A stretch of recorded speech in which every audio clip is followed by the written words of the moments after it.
Directors Rajamouli and Sukumar లో కొన్ని similarities ఉన్నాయి. అవేంటంటే ముందుగా రాజమౌళి ఎన్టీఆర్ కెరీర్ లో సెకండ్ సినిమా అయిన స్టూడెంట్ నెంబర్ 1 తో డైరెక్టర్ గా ఇంట్రడ్యూస్ అయితే, సుకుమార్ అల్లు అర్జున్ కెరీర్ లో సెకండ్ సినిమా అయిన ఆర్యతో డైరెక్టర్ గా ఇంట్రడ్యూస్ అయ్యాడు.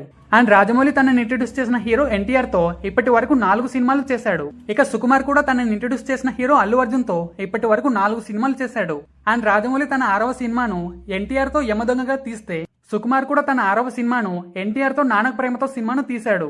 ఇక రాజమౌళి తన 7వ సినిమాను రామ్ చరణ్ తో మగధీర తీసి ఇండస్ట్రీ హిట్ కొడితే, సుకుమార్ కూడా తన 7వ సినిమాను రామ్ చరణ్ తో రంగస్థలం తీసి ఇండస్ట్రీ హిట్ కొట్టాడు. అండ్ రాజమౌళి బాహుబలి 2 ఫ్రాంచైజీతో పాన్ ఇండియా డైరెక్టర్ గా మారితే, సుకుమార్ పుష్ప 2 ఫ్రాంచైజీతో పాన్ ఇండియా డైరెక్టర్ గా మారాడు. అండ్ రాజమౌళి బాహుబలి 2 1800 కోట్లకు పైగా కలెక్ట్ చేస్తే, సుకుమార్ పుష్ప 2 కూడా 1800 కోట్లకు పైగా కలెక్ట్ చేసింది. అండ్ బాహుబలి 2 తర్వాత రాజమౌళి రామ్ చరణ్ ని డైరెక్ట్ చేస్తే, ఇప్పుడు సుకుమార్ కూడా పుష్ప 2 తర్వాత రామ్ చరణ్ నే డైరెక్ట్ చేయబోతున్నాడు. So friends, Rajamouli and Sukumar లో ఉన్న ఈ సిమిలారిటీస్ పై మీ కామెంట్ ఏంటో చెప్పండి.